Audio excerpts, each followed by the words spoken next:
Isaac. Mais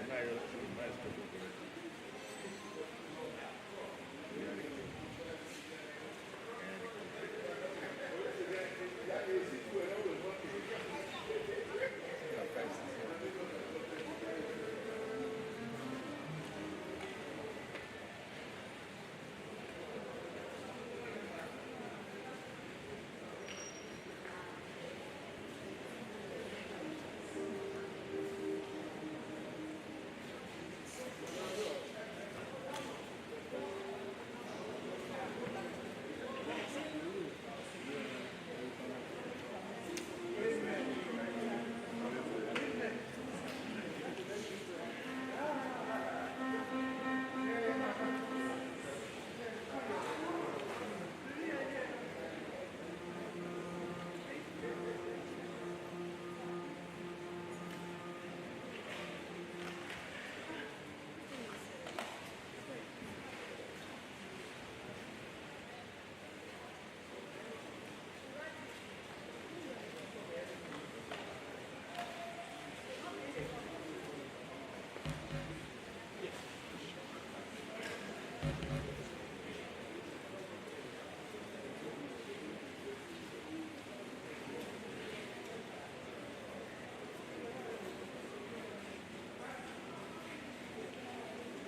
Please rise for the Vice Chancellor's procession.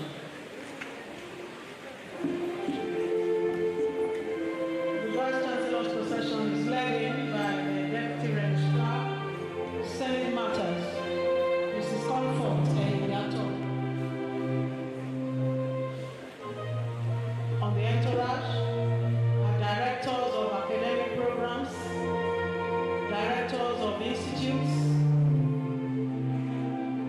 the Dean of Students, the Dean of Postgraduate Studies, Deans of Faculties, the Provost, College of Medical Sciences, and Principal Officers of our university, and of course the Captain of the ship, the Vice Chancellor. Entering now is the Vice Chancellor's procession.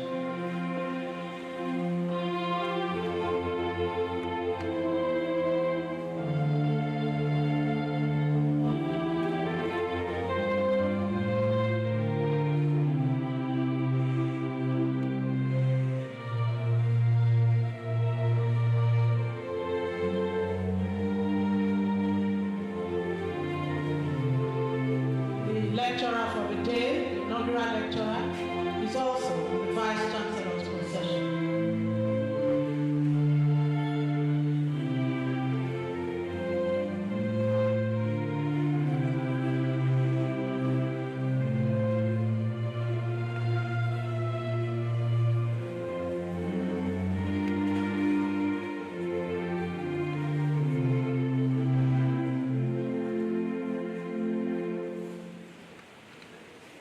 As we remain standing, we take the first two stanzas of the national anthem, followed by the Uniben anthem.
The number one Vice Chancellor in Nigeria, the Organete of Igara, Yeye Nessa of Ondo Kingdom, the very delectable, the very dynamic, the very transformational Vice Chancellor, Professor Lillian Imweti Yanselami. Please put your hands together.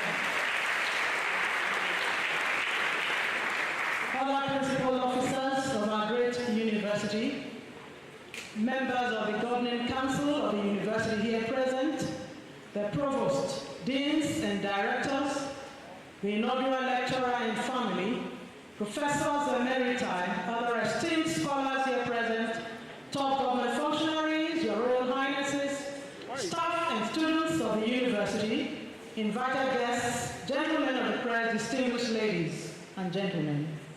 We welcome you with all joy to this 322nd in the inaugural lecture series of the University of Benin. The lecture is to be delivered by an erudite scholar, a professor of agricultural extension program planning and evaluation, Professor Friday Egbenaya Omoregbee. Please put your hands together. The topic for lecture is Facilitating Food and Nutritional Security, Tracing the Agricultural and Advisory Services Pathway. May I now respectfully invite the Registrar of the University, Mr. Ademola Bobola, to formally introduce the Vice Chancellor and the Vice Chancellor's procession. Mr. Registrar.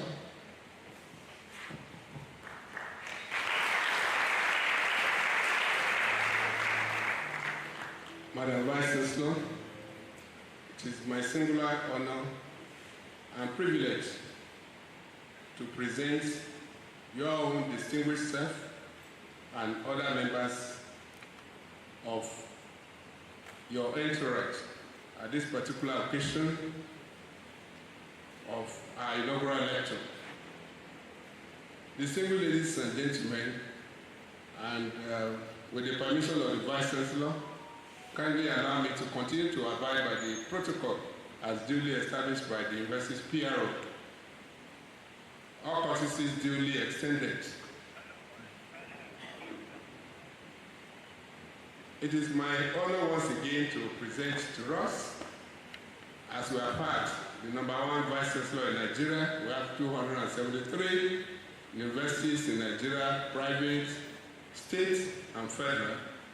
And we are privileged to have superintending over this very unique body in Nigeria, our own dear Vice Chancellor.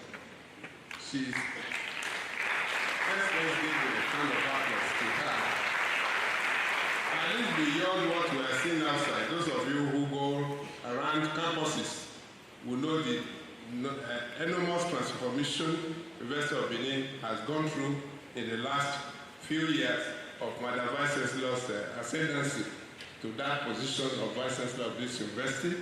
She is also the Vice President, Association of African Universities, and that deserves a round of applause as well. She is a professor of professors.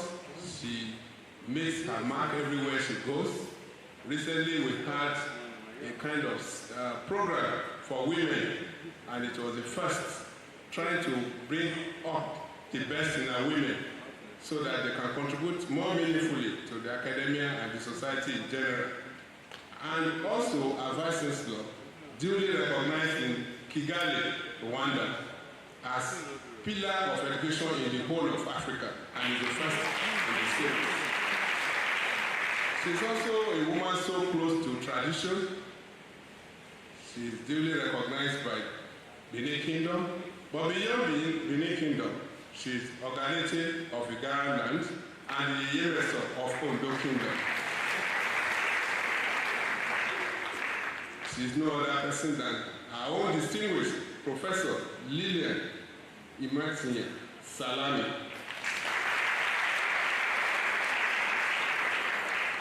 She is not allowing me to use the Chinese version of the middle name.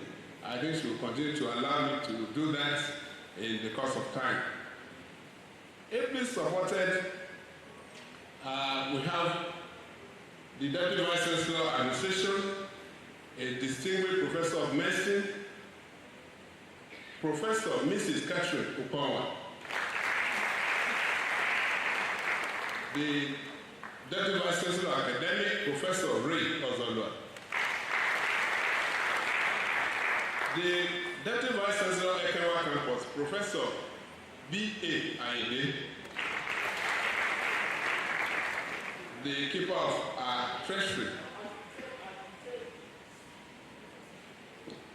The keeper of our treasury is also very much here with the treasures.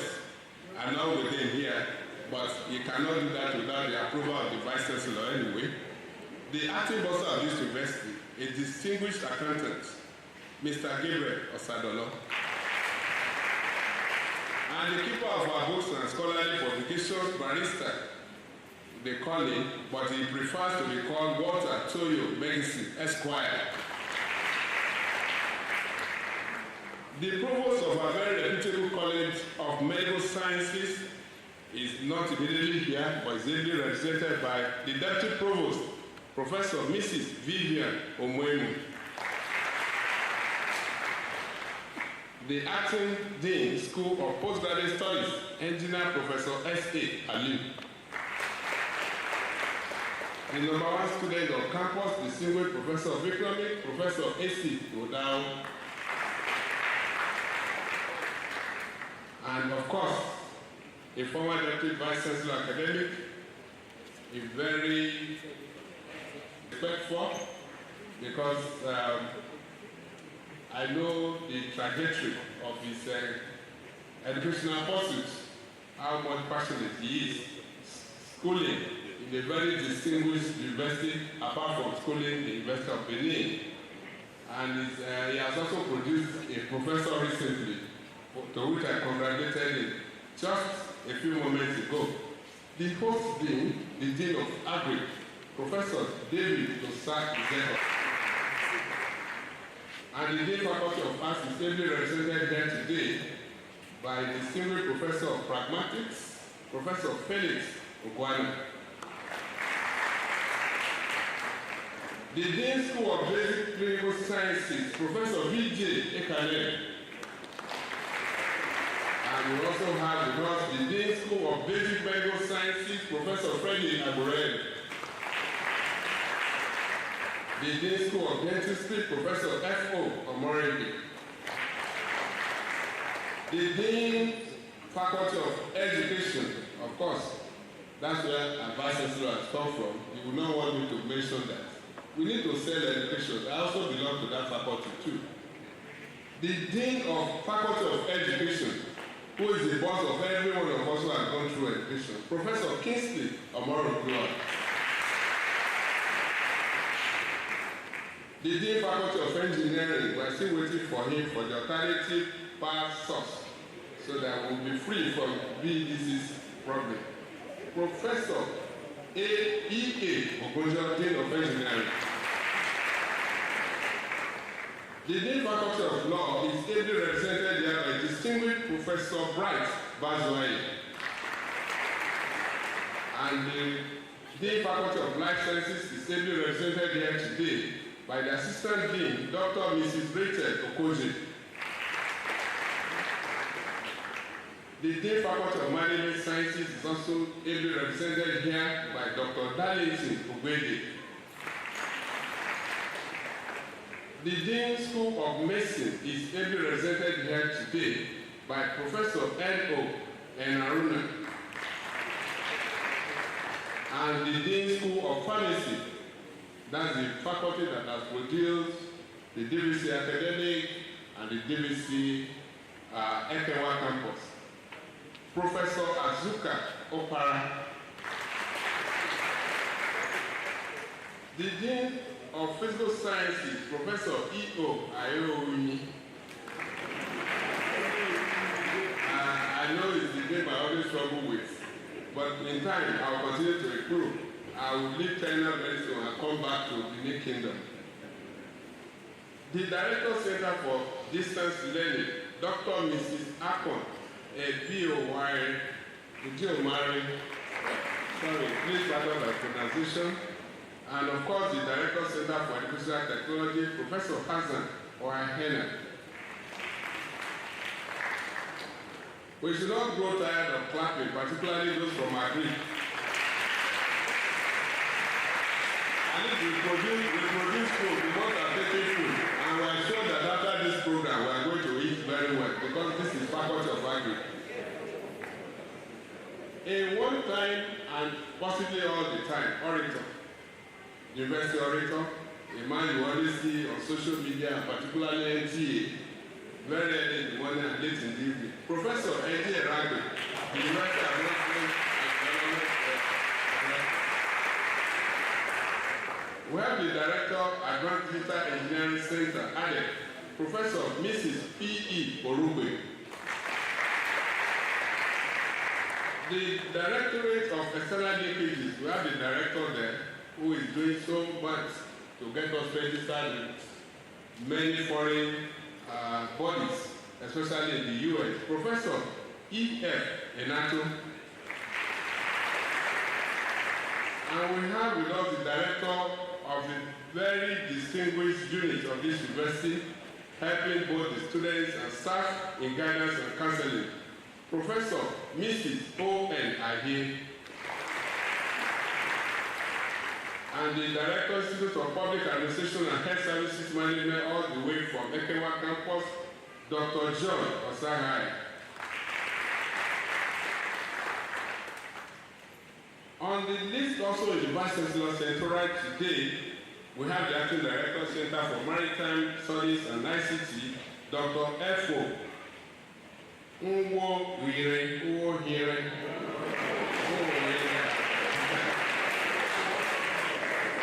Thank you for the teamwork. We are all pronouncing together.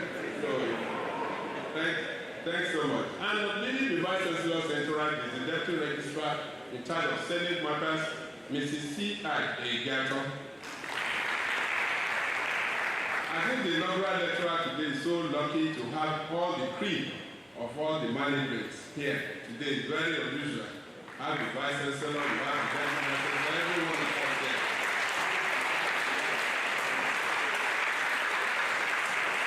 Distinguished ladies and gentlemen, I now call on my Vice Chancellor to present the address. Thank you.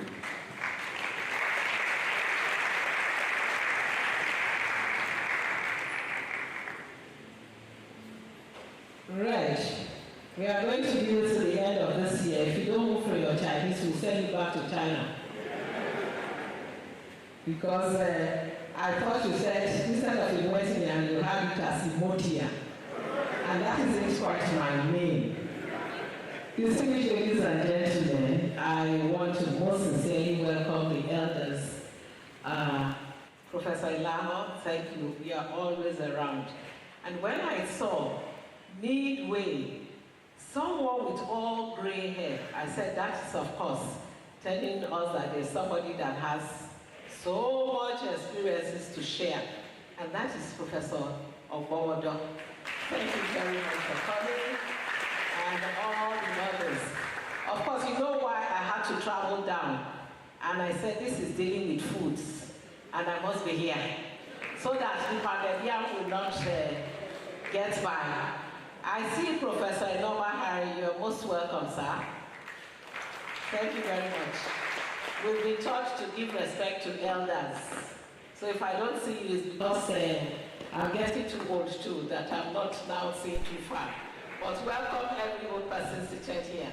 And then the wonderful family of our lecturer for today. You are most welcome.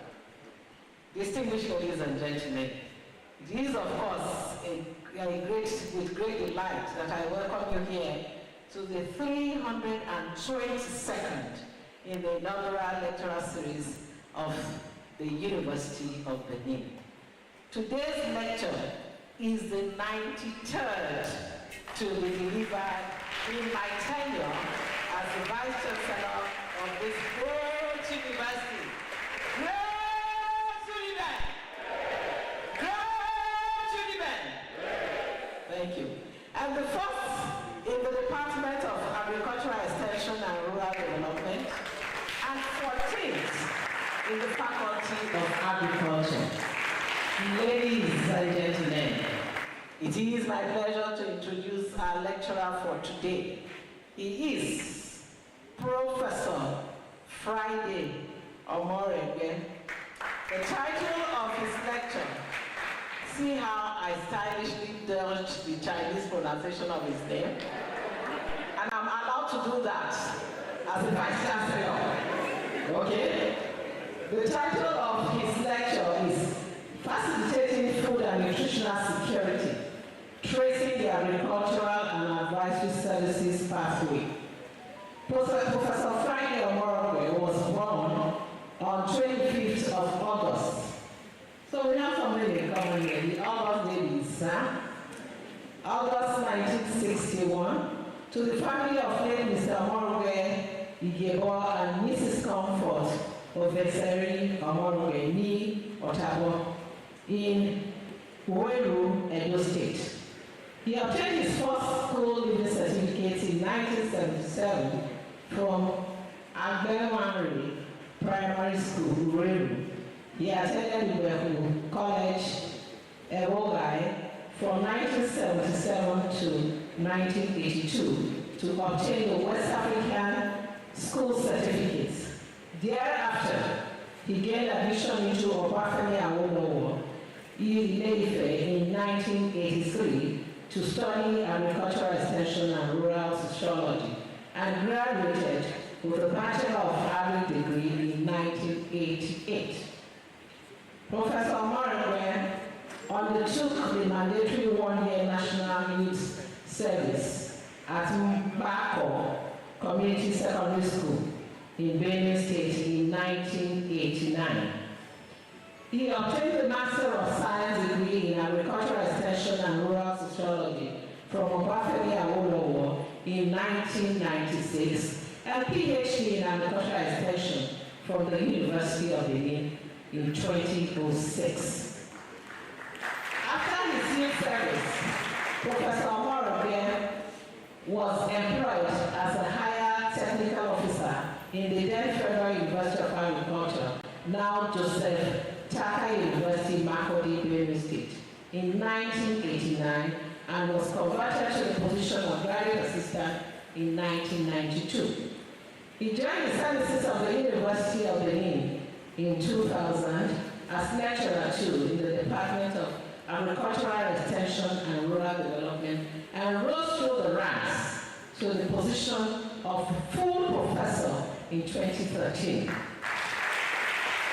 Professor Omoregbee had held several administrative positions and served in various communities within and outside the University of Benin, such as acting head of the Department of Agricultural Economics and Rural Extension Services, Assistant Dean, Faculty of Agric, Faculty Representative Postgraduate Board, University of Benin, Faculty of Agric Representative Central Examination, Central Entrance Examination Council, Congregation Representative in Furniture Loan Committee, ASU Representative, University Shuttle and Toll Gates Committee, member, Committee to produce a policy on artificial intelligence AI for University of Benin just this year, so he's a member.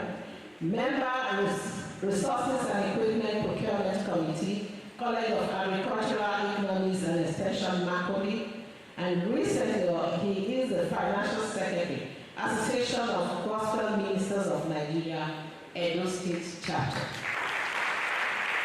Professor Omoregbee belongs to several professional bodies and associations, such as Rural Sociological Association of Nigeria, Overseas Development Institute, Agricultural Extension Society of Nigeria, Association for International Agriculture and Extension Education, and then, of course, the Forum for Agricultural Research in Africa. He has severally and successfully supervised 28 masters and 12 PhD theses. He has over 60 publications comprising chapters in books and articles in peer-reviewed journals.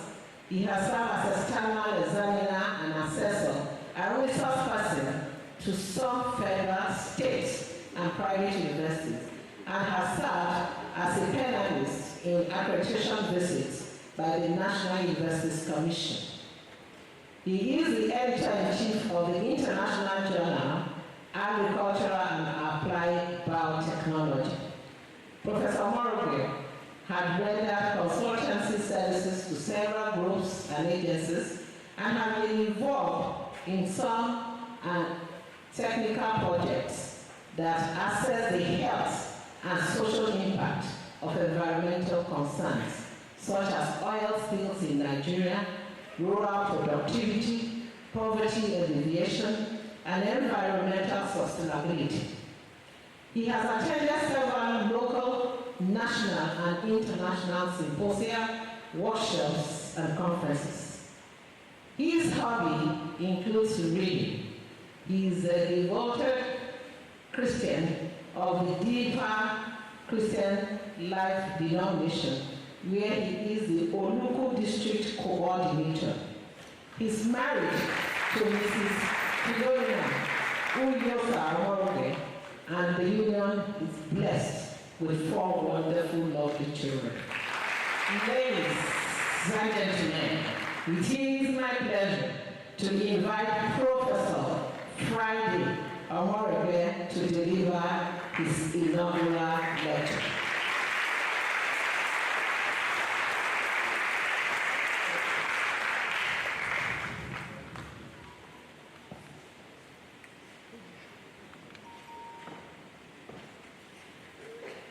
I have the pleasure to welcome everyone to the 302nd Inaugural Lecture, Facilitating Food and Nutritional Security, Tracing, Agricultural and Advancement Pathway.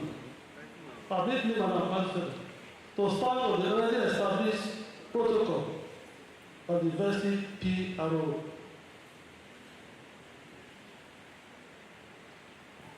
This lecture is dedicated to my cherished memory of my late parents, Mr. Omoregbee and Mrs. Comfort Professor Omoregbee Niotabo. Also dedicated to my elder brother, Johnny, my elder sister, Stella, my younger brother, John Boo and Roland Omoregbee, and of course my beloved children, Goodness, Frederick, Mercy, and Fortune.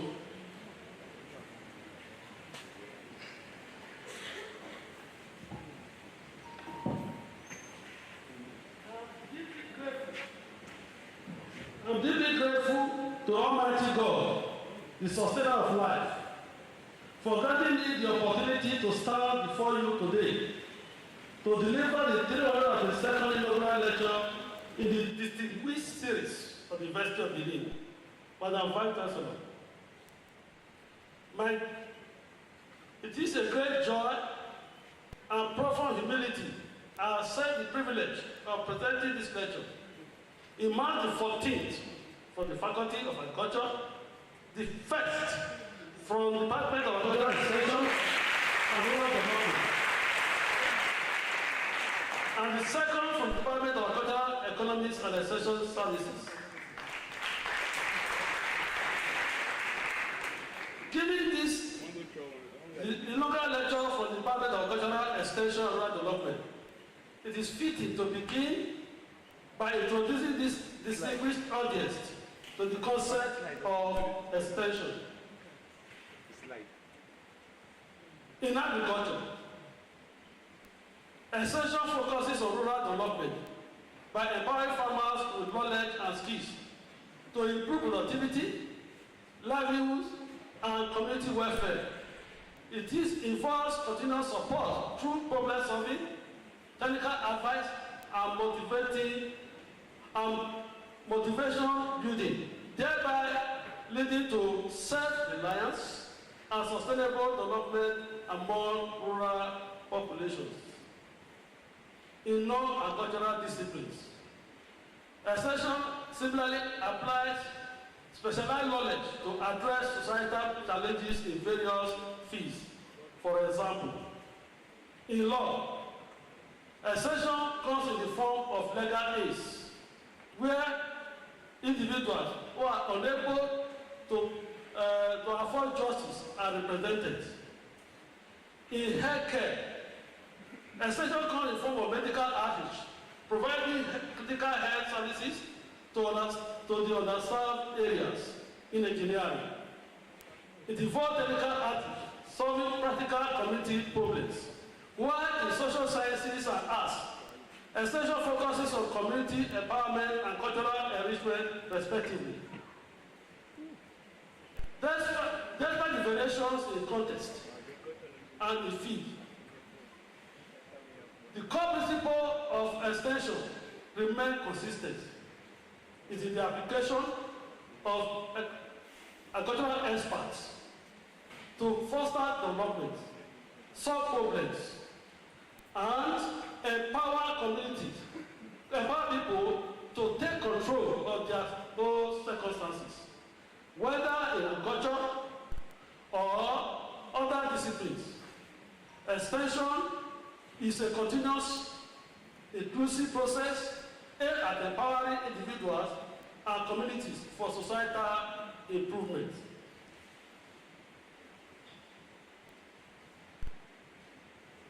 Agricultural extension delivery versus advisory services.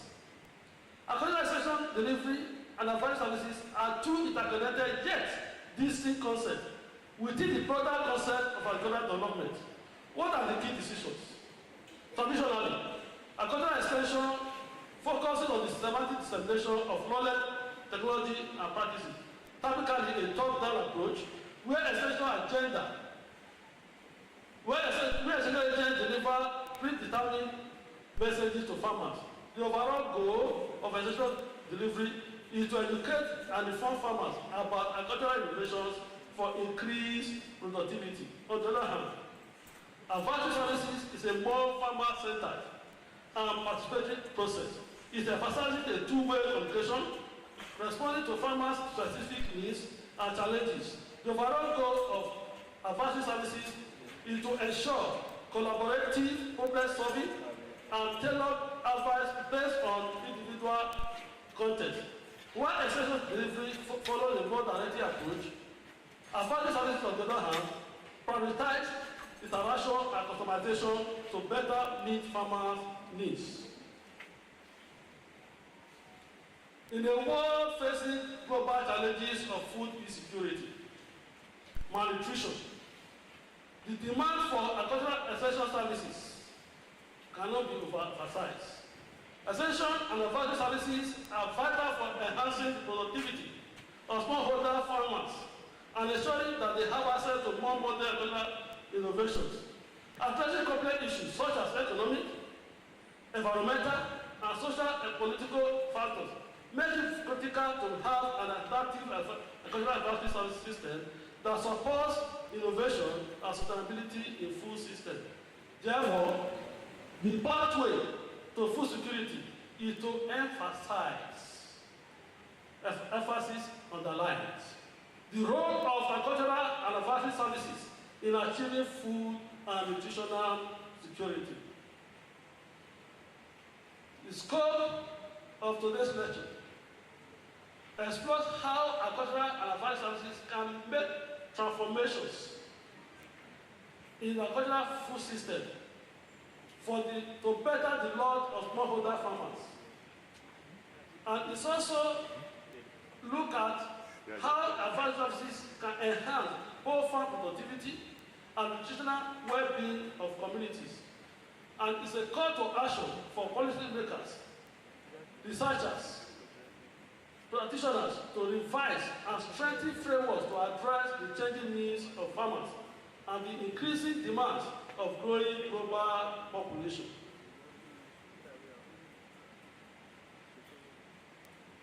Food and nutritional security is a complex concept involving availability, accessibility, utilization, and stability of food supplies to enhance and to ensure all individuals underline have access to sufficient, safe, and nutritious food for an active and healthy life.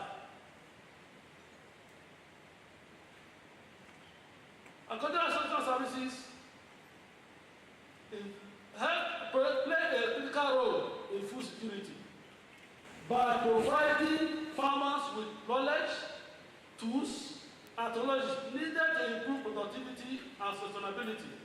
These services help to bridge the gap between research and practice, so that farmers can implement the latest innovation in crop management, pest control, soil health, water use efficiency, and to enhance availability, reducing price, and promote dietary diversity, contributing to a better food and nutritional security. In a world plagued with food insecurity, agricultural extension advisory services provide farmers with knowledge, tools, and technologies needed to improve productivity and sustainability. These services include extension activities, research and development, training programs, and access to financial resources and markets. The impact of agricultural services on food security is multi-dimensional. It impacted on agricultural productivity, nutrition, and sustainability. Nutrition promotes diversification of crops and dietary patterns, enhancing food and nutritional security. Food and nutritional security relies on 3 pillars. 1, availability. 2, access. 3, utilization. While nutritional security focuses on quality of food, healthcare, and affordability of food. Challenges and factors influencing food and nutritional security include economic factors, agricultural productivity, climate change, and political instability. Poor sanitation and contaminated water lead to diseases that can impair nutrient absorption and increase nutritional needs. The role of agriculture in food production cannot be overemphasized. In fact, it is the backbone of food production, essential for providing crops, livestock, poultry, fisheries, and thus enhancing economic development and promoting support for rural economies. Sustainable agricultural practices are critical for sustainable food security, focusing on environmental protection, resource use efficiency, and climate resilience. Challenges like climate change, resource depletion, and economic inequalities can be mitigated through opportunities provided through technical innovation, policy support, and global collaboration.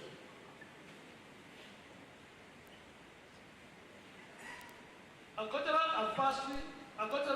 and advisory services help farmers to make informed decisions by providing support on crop management, soil fertility, irrigation to enhance productivity, sustainability, and profitability of farming operations. These services help farmers to promote farmers' knowledge and skills, promote technology adoption, and enhance sustainable agricultural practices in the agricultural sector. And also help to offer guidance on risk management, such as crop insurance, diversification, climate smart agriculture, and to mitigate impacts of adverse weather and market volatility. Successful agricultural and advisory services bodies like farmer field schools, digital advisory services, public-private partnership, and integrated agro-advice services have significantly increased yield, increased productivity, and promote dynamic economies in the rural areas.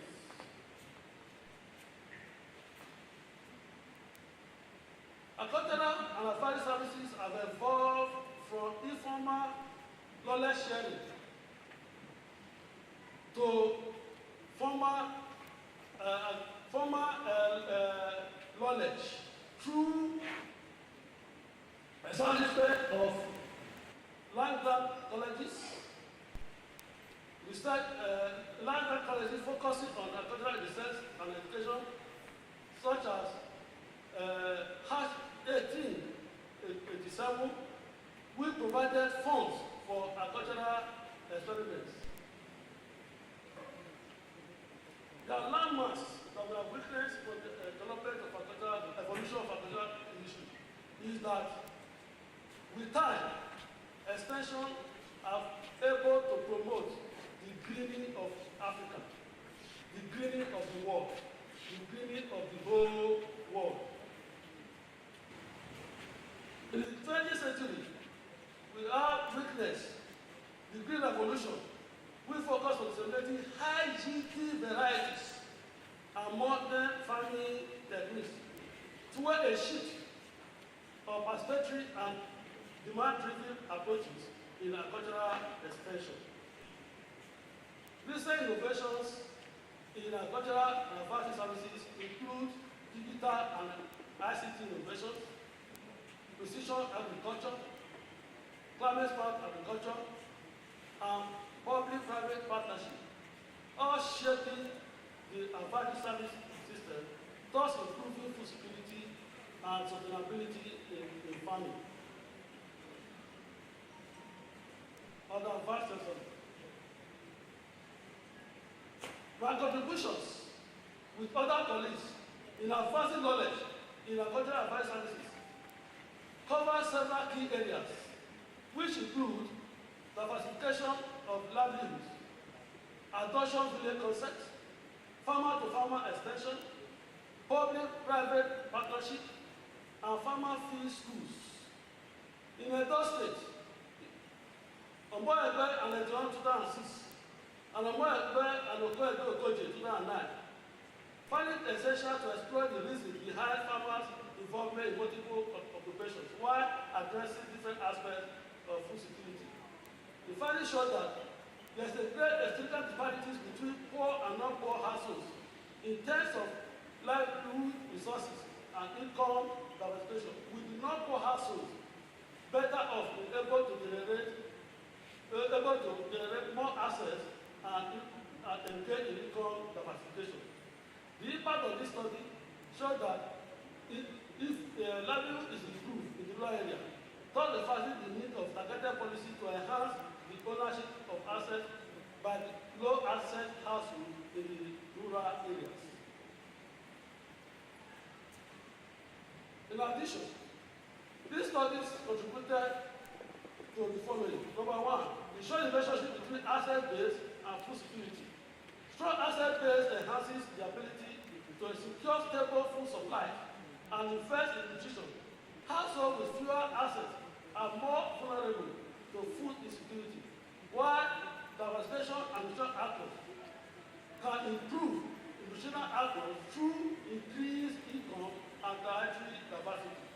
The policy of education is that policy should target low asset households, which will improve significantly food and nutritional security and reducing poverty and improving access to resources by low asset households.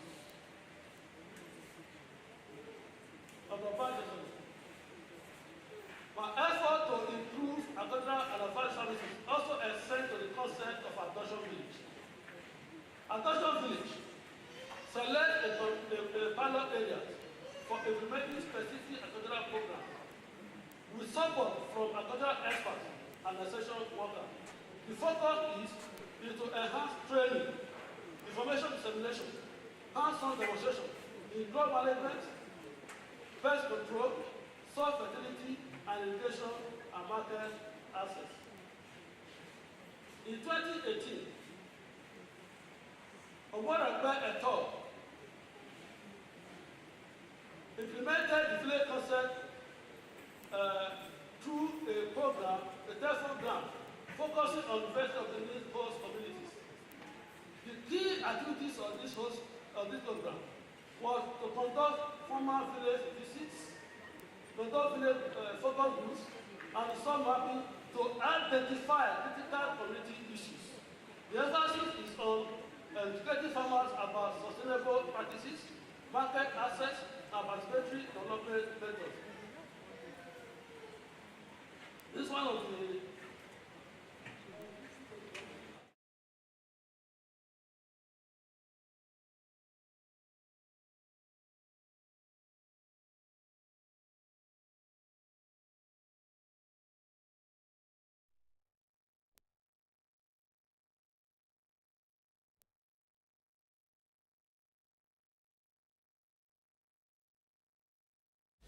is to evaluate the impacts, the scalability of agricultural programs and practices in specific communities. Omoregbee and Omoregbee in 2006 conducted an adoption study on cassava farming. The study findings highlighted that the cassava farmers were aware of growing practices in cassava, but low in agrochemicals, meaning that they need to target educational programs that is extended to farmers. Omoregbee and Diohon 2006 conducted another adoption study on oil palm production. The oil palm production was dominated by male, with significant factors like gender, family size, and education influencing adoption. Omoregbee and Okoedo also conducted another adoption study on sustainable soil management. It was found that cost was a barrier to adopting sustainable soil practices.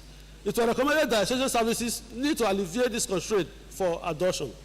Omoregbee and Okoedo 2007 also conducted an adoption study on technology adoption in cassava farming. It was observed that low levels of awareness among cassava farmers, and therefore recommended enhancement of farmer-to-farmer extension in order to extend cultural information to them. Also, Omoregbee and Omoregbee 2007 also conducted an adoption study on fadama farming. Fadama farming was female-dominated. The significant has significant influence on gender and education on technology adoption. Also, Omoregbee and Ekwebu 2012 conducted an adoption study on innovation adoption among quota farmers. Quota farmers were more likely to adopt farm innovations compared to non-quota farmers, with a notable increase in adoption rates over 5 farming seasons. The research emphasized the need for intensified efforts to improve non-quota effort access to essential information. Omoregbee and et al. 2013 conducted adoption study on agricultural information utilization. The study revealed that while farmers had access to vital agricultural information, they faced significant barriers such as poor communication channels and inadequate funding, and the research recommended that improving these aspects is needed to enhance information access and utilization among farmers. Osaboyan and Omoregbee 2017 conducted an adoption study on pesticide safety measures. It was observed that although the farmers adopted the safety measures, they faced several constraints like inconvenience of wearing protective clothing and financial limitations. The study therefore recommended integrating safety measures into agricultural extension messages, especially for pesticide users. The contribution to knowledge from this adoption study highlights the fact that we need to conduct studies that contribute evidence-based recommendations addressing specific needs and challenges of Nigerian farmers. It also highlights the critical role of essential services in enhancing agricultural practices, thus offering insights for policy makers and development practitioners to improve agricultural productivity and sustainability in Nigeria. Madam Vice Chancellor, my effort to improve agricultural extension services took me to Rwanda in 2016. In 2016, I was invited by the Federal Ministry of Agriculture and Animal Resources. It was a collaborated effort by the Rwanda government on a program known as Tugili Muhanzi. What is the meaning of Tugili Muhanzi? It means self-reliance. In that program, myself represented the Nigeria Forum of Agricultural Extension Services. On my left, we have Dr. Abigail Iyalade of Anti, Professor Olusegun Akpataku of FUNAB, Professor Stella Adebode, University of Ibadan, Dr. Vincent Adeburigba of Bafin Awolowo University, and non-NIFA members, and Dr. Godfrey Onagwa, who is not in the picture over there. Don't tell me what you are seeing there. Because the taste of the pudding is in the eating. Tugili Muhanzi model is a key innovation in Rwanda adaptation of the farmer field school and farmer promoter approaches into Tugili Muhanzi model. Together, Tugili Muhanzi translate to farmer self-reliance in Rwanda. Apology to my registrar. Rwanda may mean a Chinese language. The model focus is empowering farmers to lead their agricultural development, promoting knowledge sharing among farmers, and the impact of this program witnessed approximately a 40% improvement in agricultural production. The success of Rwanda, of the model Tugili Muhanzi in Rwanda, tells us of the adaptation and modification of terracing methods to overcome challenging materials terrain. The significance of this model showcases Rwanda's commitment to innovation and self-reliance. And Rwanda's success position it as a leading example of agricultural progress in Africa with valuable lessons for other countries, including Nigeria.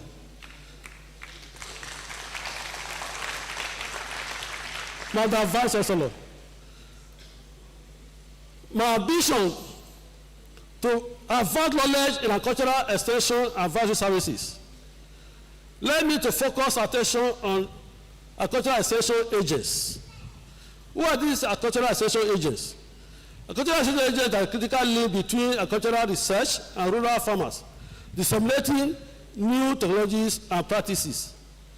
The purpose of conducting training analysis for this level of extension agents is to design effective capacity building interventions that enhance agricultural productivity and rural livelihoods.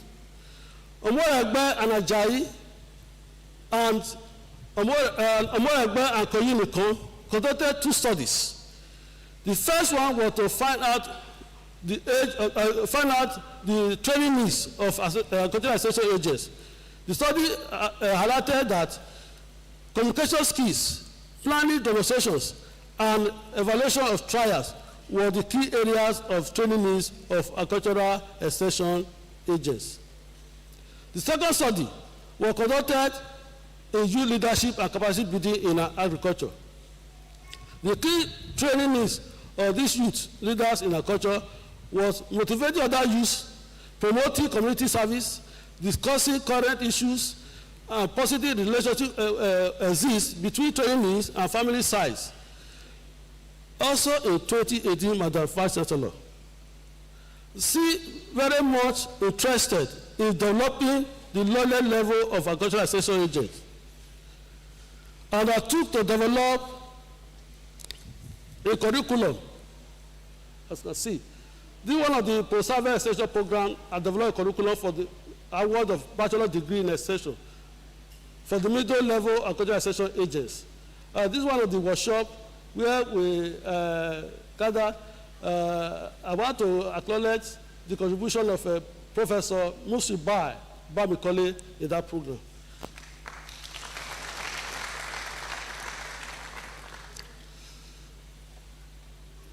My studies on training needs analysis, provided some key insights. First, I want to mention the one provided by Sasakawa program. The Sasakawa program highlighted the critical need for sustained support in capacity building efforts. The training needs analysis emphasized the need to address deficiencies in newly recruited agricultural graduates.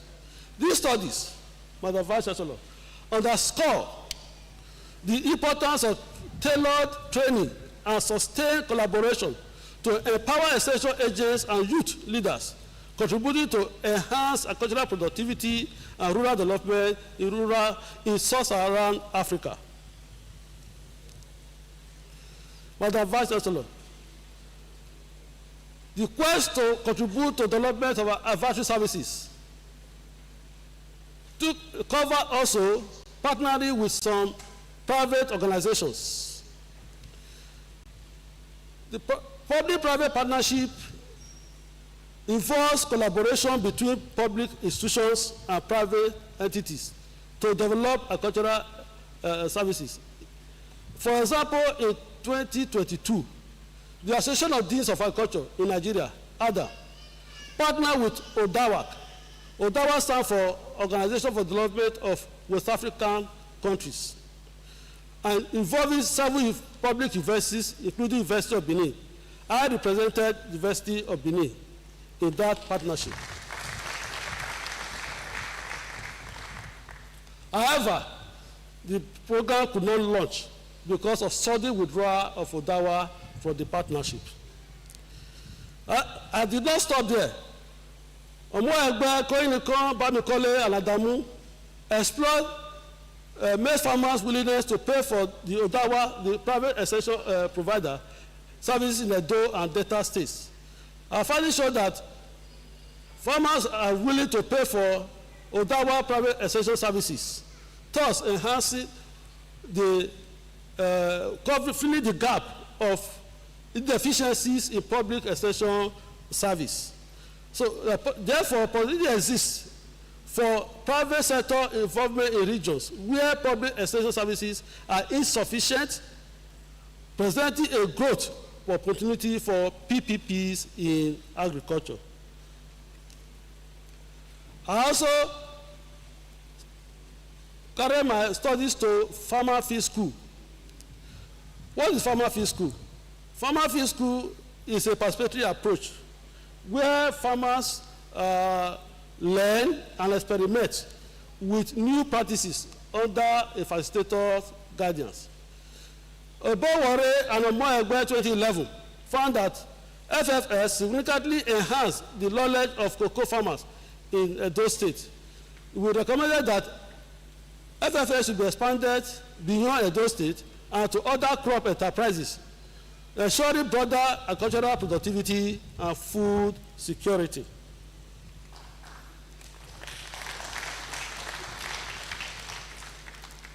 Madam Vice Chancellor, they need to take agricultural advisory services to a higher level. I have therefore developed two proposals. Presently, efforts are underway to secure funding for the following two research initiatives: training needs analysis of middle-level agricultural extension agents in the South-South geopolitical zone, Nigeria. This proposal aims to assess the specific training and requirements of extension agents operating in the South-South region, ensuring they are equipped with the skills and knowledge necessary to effectively support local farmers. This proposal has been submitted to the Senate Grant Committee of National University of Nigeria and is being considered. The second one, enhancing food security, developing an extension model to empower smallholder farmers in Nigeria's South-South region. This project focuses designing and implementing an innovative agricultural extension model to empower smallholder farmers, thereby enhancing food security in the region. I developed a concept note and it was forwarded through the Virtual Institute for Capacity Building for Higher Education. And I win an award I will give you a grant of 50,000 to develop full proposal for this.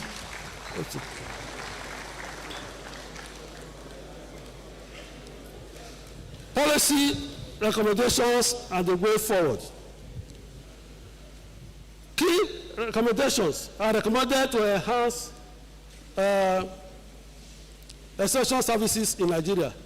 First, essential services need to be strengthened through regular training programs. Essential services, ICT integration need to be integrated into the services of agricultural essential services so that they can provide real-time customized advice to farmers. Farmer field schools should be expanded for experiential learning and peer-to-peer knowledge exchange. Investment in research and market access. Research development is needed to increase, research development is necessary for research, to develop research, to tackle the problems of climate resilient crops. Public-private partnership is also needed to ensure collaboration between research institutions, government, and private companies to translate research into practical solutions, and also to guarantee market access and infrastructure. Infrastructure such as roads, storage, and irrigation need to be addressed by the government so that market information systems can be developed to reduce post-harvest losses and improve decision making. They need to promote sustainable farming and collaboration through such things like agroecology and climate-smart agriculture. This will help to promote biodiversity, soil health, resilience to climate change through sustainable practices. Also, supportive policies need to be put in place to encourage organic farming, conservation of agriculture, and secure land tenure for long-term investment in sustainability. Multi-stakeholder collaboration is also needed to strengthen cooperatives and community involvement to enhance collective bargaining and ensure context-relevant solutions. Achieving food and nutritional security demands a collective action of all sectors of the economy, and they need to implement the recommendations of this lecture so that we can move closer to realizing food security and more sustainable, healthier future for all. It is therefore imperative that we commit to these efforts and work together to achieve the crucial objectives of realizing sustainable farming systems. I'm grateful to Almighty God, the Lord Jesus Christ, the Holy Ghost for their unwavering presence, grace, and guidance throughout my journey. The Divine Trinity, I thank you for yesteryears. I thank you for yesterday. I thank you for today and always.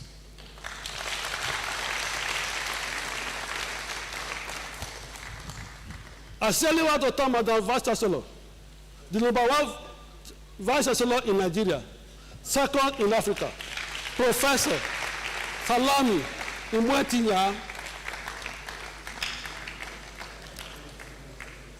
and I want to also thank the Deputy Vice Chancellor, Professor Ray Ozolwa, for their invaluable support for granting me the opportunity to present this inaugural lecture.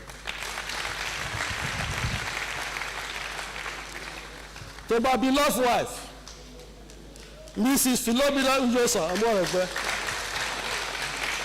me and Mongai, thank you for your unwavering support during critical times, both financially and emotionally, and for being my wonderful helpmates. And to my children, Ms. Goodness Uyosa Omoregbee, Mr. Frederick Etiosa Omoregbee, Ms. Mercy Edosa Omoregbee, and Master Fortis Efosa Omoregbee, I deeply appreciate your understanding, your patience, and the peace of mind you are giving me.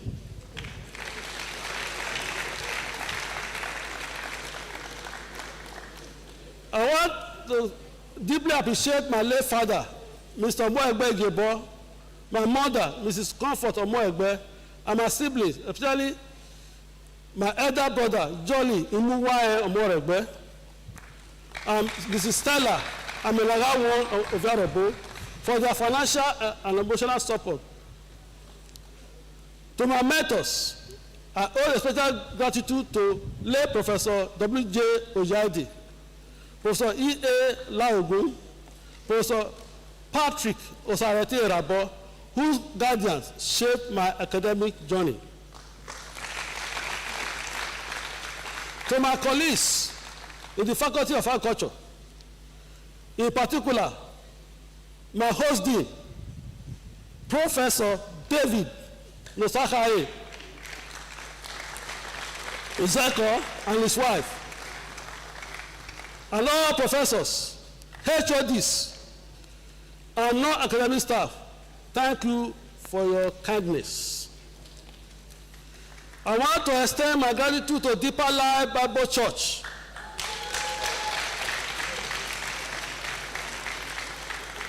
the leadership, and our apostle, Pastor Williams Folorunso Kumuyi, and the congregants who love our prayers and spiritual support have been a blessing to my family and me. Thank you very much.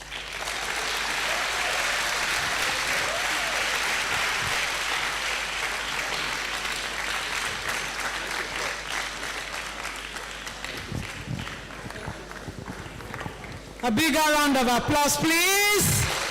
Thank you. No.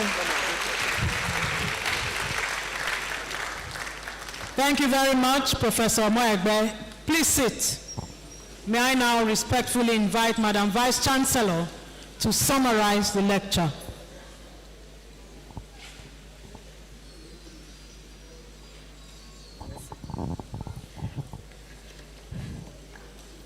Distinguished ladies and gentlemen, you would agree with me that Professor Omoregbee has clearly established a strong relationship between agricultural practices and food security. The lecturer underscores the importance of targeted intervention, but emphasized that there are challenges in delivering agriculture and advisory services, such as poor infrastructure, knowledge gaps, and financial constraints, among others. Addressing these challenges require investing in rural infrastructure, continuous farmer education, microfinance schemes, and digital technologies.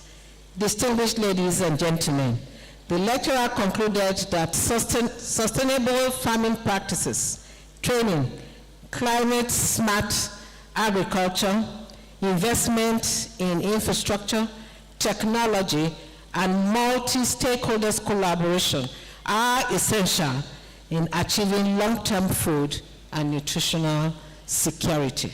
Thank you very much. Thank you, Madam Vice Chancellor. Please, another round of applause for my Vice Chancellor, the #1 Vice Chancellor in Nigeria. May we now invite family members of the lecturer to pose with him as the Vice Chancellor decorates him. And as they step forward, please join me to recognize and appreciate the wife of the lecturer, Mrs. Philomena Omoregbee. Please put your hands together. The children are Goodness Omoregbee, Echusa Omoregbee, Mercy Omoregbee, Efosa Omoregbee. Please put your hands together.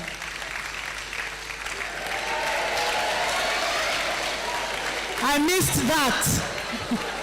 Other family members here present, You are most welcome, Victor Omoregbee, Favor Omoregbee, John Bull Omoregbee, Jolly Omoregbee, and Mrs. Doris Omoregbee, the sister-in-law. Please put your hands together for them. Join me also to welcome Professor Emeritus Raymond Elayo. Put your hands together. Professor Maureen Ebomoyi, Venerable Professor Sunday Omosiho, Professor Senator Osadebane, Professor Chibuzo Nwaguala, Professor Dan Enobakaye, Professor Kolawole Ogbomo, Professor Christopher Emoka. Put your hands together.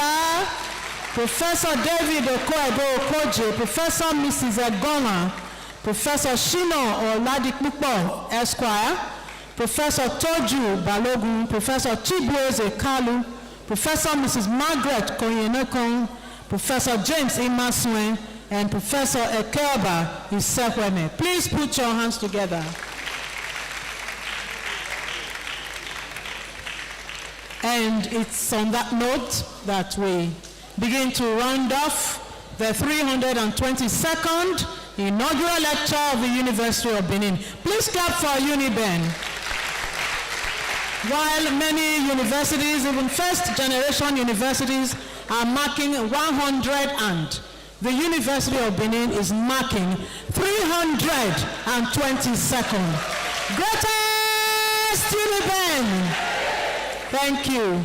And so, we now invite all of us to rise, first for the UniBen anthem, and then the third stanza of the national anthem.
Thank you very much. Please remain standing as the Vice Chancellor's procession leaves the arena.